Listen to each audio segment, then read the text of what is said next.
Man.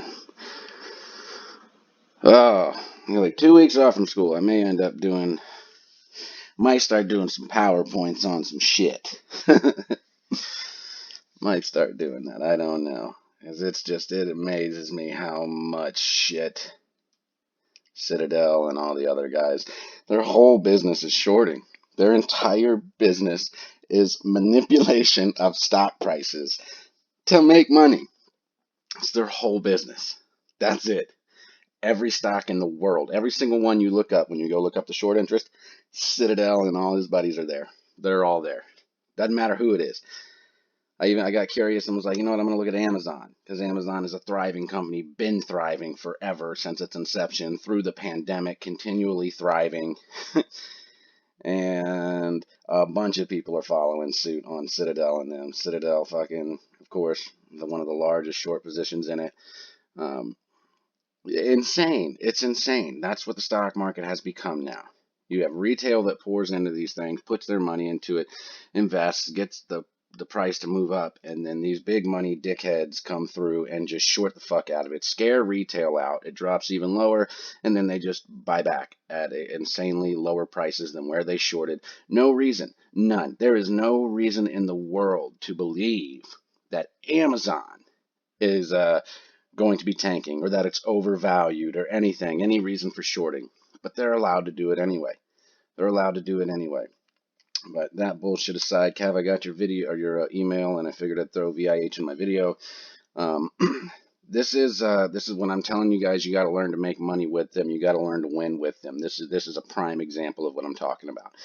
Because this shit is everywhere. It's everywhere. I have full faith in saying that collectively this year I have watched the market more than any YouTuber that you pay attention to, any bigger YouTuber, anything. The market as a whole, I have watched more than them. AMC included, I have watched more than them. Like on a regular daily basis, all that bullshit. And this is one that needs retail. I mean, it doesn't necessarily need retail sentiment, but if it does, when things like Affirm die down or support dies down or whatever, all these other stocks that everyone's really, really into. If they pour into this one, yeah, this could be trouble for them. But either way, they're in a position to where you could win with them. Everything around September, the beginning of it, before the 3rd, which was here, a lot of these stocks that are shorted started seeing returns.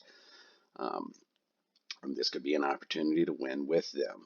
You don't necessarily need retail in this one. If these guys are at a point to where now they have to return and take some new shorts and return to keep up with margin requirements and whatnot, you may be able to get a position in here and win with them without retail. It's possible.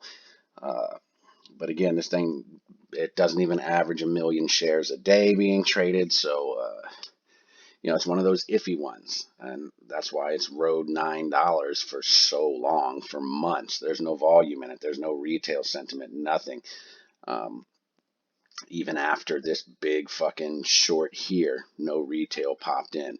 See, Catapult was different. Catapult had that big move down, just crushed it, and then retail started moving in. They began moving in a bit, started, for whatever reason, some retail traders, obviously not the ones following YouTube channels about AMC and shit, they're not the ones that jumped into this. Other retail investors, like the the other millions that got into AMC that have nothing to do with YouTube and Reddit and shit, just people that do their own DD and follow the shorting habits of these companies and whatnot, and see, opportunities to be the first to get into certain plays. But this is one that I believe there's a good possibility to make some money with them. It's almost back down to where it's been riding, and this will probably be around its new base because they just had returns happen, then it gets shorted down. It usually ends up basing a little higher than where it was initially shorted down to, and they may be in a return cycle that's coming through. It's very possible. The other thing that was very, very interesting to me is usually, when you go through an options chain, the further out you go, the higher the strike prices go, typically. Like, that's usually how it goes. Um, this ends at 17.5. Then you go to October, it goes to 17.5. Then you go to November, it goes to 25. It goes from 17.5 to 25. And when you go to February into next year, it only goes up to 20. It's very, very strange.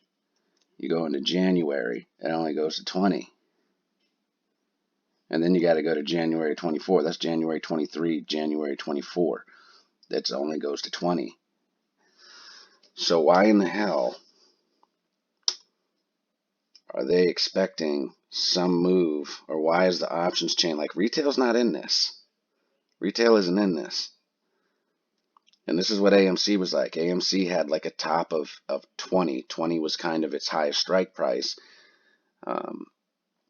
But, in like April and May, you could get the June 18th strike price of $40. That was the only month that had a strike price of $40. Everything else was 20. That was it, 20. That was the highest it went to. But June had one for $40. Do you see what I'm getting at? Do you see what I'm trying to say here? June had the only month that had one for $40. And we just happened to blow past $40 in June. Do you see what I'm saying? I have become of a firm belief that everything that has happened since January has 100% been according to plan of big money and shorts and all that. They planned for June to blow up with AMC. That was planned for them to make money, make a lot of money, a whole lot on the way up, and then be able to short at a much higher price. If you start getting retail sentiment or whatever, it's kind of like an insurance policy.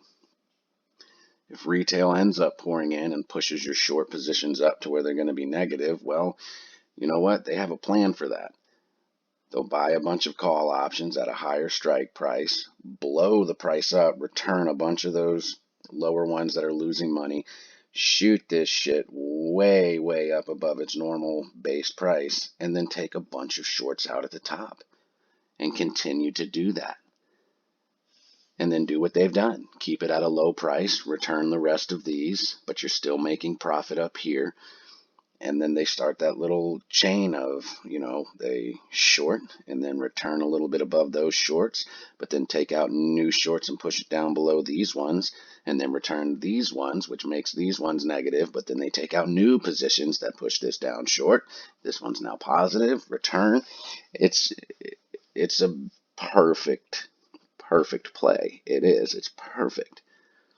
It's insurance. It's a way to never lose. It's literally a way to never lose. But I might be buying some of these right here. Not even going to lie. I may get some of the 20s for November. I might. They're cheap. You could get 5 of them for $100. Like I said, I had 6 contracts. 6 in AMC in June that were collectively at one point almost worth $30,000 at one point. So yeah, if this is something, even if it doesn't, obviously blow up to like 70 or something like that, and it's not that lucrative, it's still relatively cheap. This was about, this one was more so about how much the prices were for contracts. For the June 18th 40s, they were round about $40 or so, something like that. You could have got them at 20 before it moved into the 20s. Once it moved up into like the upper teens 20, they were like $40 or something like that. But still, this is very strange. It's extremely strange because you shouldn't see this. This should have went from 17.5 to maybe 20. And then February should see like a $25 strike price or something like that. But it doesn't. It's stuck at 20. So, yeah, again, I just feel like, if you have a couple bucks to spend on some contracts here that you're not going to miss, You may be able to get in on something here that has the potential. Again, you have to learn to win with them. So you got to look at patterns, look at history, look at what's going on overall in the stock. Um, right now, it looks like they're in a scenario where they're going to be in a return cycle. They were real flat for many, many, many months since they had their biggest short position taken out, and they may be coming into a return cycle. And someone obviously somewhere thinks November is going to be a big month for them.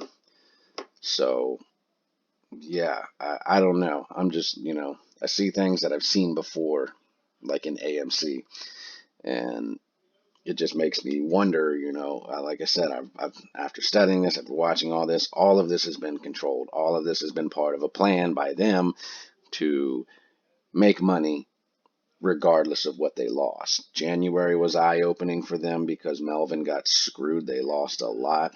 And these guys lost a lot too, but you have no idea how much they're making. Yeah, they lost a lot on their initial positions, but they created a whole new environment that is absolutely nothing but lucrative for them. All of it, every bit of it, was money making for them. Still is. Still is. And the fact that people are out here thinking that you have anything to do with it is fucking laughable at this point. It's laughable. Every bit of information out there says that this has been set up, has been orchestrated, and is 100% a part of their plan. It is 100% a part of their plan. And you have to learn to win with them. That's just it. I don't care if you don't like it. Do you do this for a living? Those of you that get mad when I say AMG isn't going to go to the moon because of retail and shit like that. Do you do this? Is this what you do? Do you look at this shit and you go back through and check the history? Were you around before June? What do you know about the market other than you've heard these guys say a bunch of shit with no information at all to support anything that they're saying? They have been wrong since June. Since June, the entire fucking time. None of them started talking about it turning around until I started talking about it turning around. And none of them have talked about the options chain, which was the biggest issue there was. None of them have talked about the consolidation of it because none of them are paying attention to it. None of them are talking about the laddering of it, the structuring of it, which probably isn't even retail. Honestly, it's probably not retail. It's probably the institutions setting it up to make big ass money plays. Honestly, that's most likely what it is. I am of the mindset that the vast majority of retail, much like me, don't have the money to be playing that game anymore. Not like that. Hell no. Not like that. Those contracts are so fucking expensive, you basically have to be a millionaire in order to get those positions. You have to have a lot of money. A lot. And, you just, seriously, like use your head for a minute. Just stop and think for a minute. How much money did you have back before June with AMC, or even maybe around June, compared to what you have now? And if you're like me, I promise you, you're not the only one that is nowhere near the amount of money you could have had or did have at that time compared to now. And AMC has done nothing but get more and more expensive. That's it. That's all. So someone out there with a lot of money is structuring the damn options chain. So I don't know. Like, we get more information as we go. That's it. That's how this thing works. And I get more information that I can see and try to puzzle piece this shit together and make sense of it all. But anyway, VIH could be a good opportunity to make some money. They're obviously doing something in it right now. Like like I said, whether it's a return cycle or whatever, they're doing something in it. Options may be difficult. They may be difficult to make money. Just like I said, this is the most common practice here now. These guys aren't doing a bunch of returns during the day. They're doing them in the after hours. They're doing them in the pre-market. They're doing them in time frames that you can't benefit from them. They're trying to. I mean, this would have been beneficial, but it didn't go up that much. It only went up like $1 during the day because it doesn't have very high volume. Like I said, it averages a little less than 1 million volume a day. So These are returns. This is returns happening. You know, it's a lot. It's a whole lot. Um, so yeah, again, this may be an opportunity to get into something early. There is no guarantees here, nothing at all. This is completely 100% controlled by shorts and institutions. It has high institutional ownership. Um, there is no real retail sentiment yet. Um, Definitely not in any sort of pattern or position to pique retail's interest.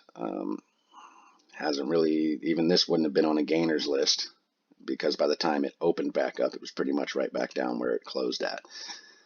This shit doesn't show up on the gainers list unless it opens up there, and then it'll be like a 70% gain from yesterday. That's why when you look at some stocks that show 60, 70% gains, and you go click on them and you see the chart for the day, and it's like moving down, and you're like, how the hell is that 70%? Well, it's because they do this shit. They do this. It happens right in the after hours or right in the pre-market or something. And so, yeah, anyway, this may be a good play. Could be just to win with them if they're in a return cycle. Someone apparently thinks November is going to be its best month, and I don't know how or where they're getting that information because this thing's ATH is 22.5. So someone's thinking in November it could go higher than that. I don't know how, but this is their game. This is their game. So, play by their rules, learn their strategies, win with them. That's really all you can do. So yeah, Kev, if you're interested in this one, I would not say it's a unsafe bet. But I mean, this very well could be that may be all they return. That could just be little returns they needed to get within margin requirements, and now it's going to lay flat again here. I don't know. No idea. All I can do is look at the information that's there and compare it to historical data and things that have happened in the market with similar setups, blah, blah, blah, whatever.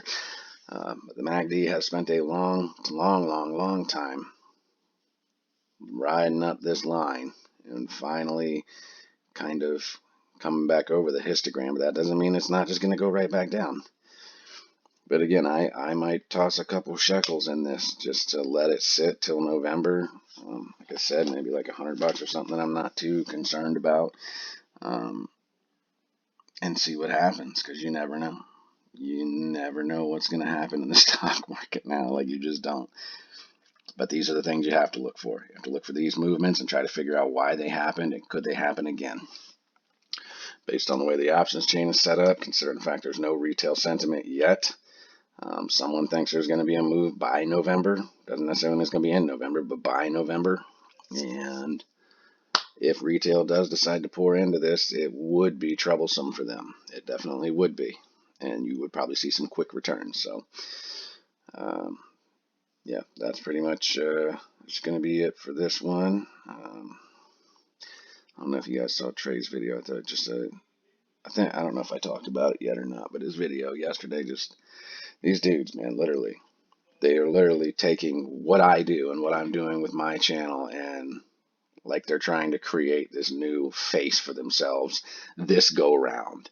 Like, while AMC is running up again, they're trying to create this new, I'm human, look, I've lost too, and I just want you to know this is a part of the stock market, and look at my experimental fund that I'm doing, and oh, I lost $500 in my experimental fund. Even though I've got millions just chilling in the bank right now. Ooh, it hurt. It shows that I really do suck at trading and I don't know what I'm doing. I got lucky with AMC, or somebody helped me with AMC, or whatever the case may be. Like I said, these guys have no fucking idea what they're doing. They have no idea what is going on in the stock market for real, because they don't care. They're not watching the stock market. They're just watching AMC. And that's really all I was doing for a long time. But still was able to deduce, after watching it for a long time, that something was just not right. Something just wasn't adding up. Just wasn't adding up. Didn't make sense. and then started looking around at other places and realizing, oh wow, look, this is going on everywhere. So yeah, I just think it's funny these guys are doing, man. But what else? I'll keep doing what I can do and help you guys as much as I possibly can when I can to understand what's going on, at least how I understand it. If you see something different or think about something different, let me know. If you got something like this is what I'm talking about, I appreciate that, Kev. Kev sent me an email asking about this, sent me screenshots of information of what he's looked at and what he was trying to figure out was something, and then he hit a roadblock and wasn't quite sure where to go. He didn't have to pay me nothing, never do nothing. He was trying to do the work on his own, which I want to see you guys doing, and wasn't quite sure about something, and that's fine. I most definitely will take the time to look at something and give you my opinion on it. But again, at the same time, it is my opinion. Um, that's, nothing I say is fact. I'll give you both ends of it. It's possible this is a return cycle that's getting ready to happen. There is no retail sentiment in this yet. That's evidenced by the average daily volume. Retail's not pouring into this yet, but they could. Somebody somewhere in the market decided that November was going to be a very lucrative month, or sometime before November was going to be a lucrative month for this, and it was going to hit new all-time highs, which is strange as shit to me. Very, very strange, and that's the only month, and it's really, really weird. So yeah, you got to make up your own mind about it, because like I said, this could have just been a margin requirement for 003 and the CAT system getting ready for that, and someone had to return, and then someone just shorted for them while they got into their margin requirement or whatever. It may ride this line, but I'm just going to, watch it. I'm going to see what it does at the beginning of Monday tomorrow. I'm going to keep an eye on the histogram. I'm going to keep an eye on the RSI. But yeah, there may be something here, retail or not. There may be an opportunity to make some money on this. And if you got the money to just buy, shares or whatever, then it's only $10 right now, and maybe you could double your profit. And I don't know, by the next move, who knows? But that's the shit that you got to watch out for. That's that shit that I'm talking about that will screw you over. This is their new favorite game to play. Let's return everything when retail can't benefit from it, and then we'll just short it again too and open up a new position. But that's the thing, shorts are typically only open for 2 days, typically. And these new ones that they're taking, and don't get me wrong, I know there's a lot of people out there that for some reason think that these guys won't and can't hold positions for longer than a month or 2 months or whatever. They sure as shit can. Yes, they can. As long as it's not costing them an ass load of money, they'll pay fees. They make the money and the fees all over the market. It's not a fucking big deal to them. It's not until like retail or something comes in, and when they're sitting pretty here and now they're at $13, $14 or something, now they're in a bad spot. They're in a bad spot, and they got to start rethinking what they're doing. So, just take all that into consideration. A lot of the big moves that are happening, they happen when we can't benefit from them. But like I said, this is based around 9. Now it's around 10:30. It may go back down 50 cents or so, possibly, but this might be the lowest it's going to sit at. So that would be a value play. That's what you want to do. You want to get into these things when they're at their lowest, wherever that average is that they've been riding. That's when you want to get into plays like this, because then you're not losing money. You're just, even if it takes a while for the next big move, you're just riding that line. That's it. You're just kicking it, chilling. So you all make up your minds on that one. I think that there is a potential to win with them if this is the beginning of a return cycle. And I think it's worth keeping an eye on. So there you go. Kev, you do what you feel you need to do with it. That's my opinion on it. And that is it. I hope you guys enjoy the rest of your Sunday. Like I said, I may end up just making a PowerPoint on shorting in the stock market. And its intended use, what it's supposed to be for, and how it's used, and point out the usual suspects in every stock that has no reason to be getting shorted. So we'll see. We'll see if I got time to do that shit. But other than that, I am out.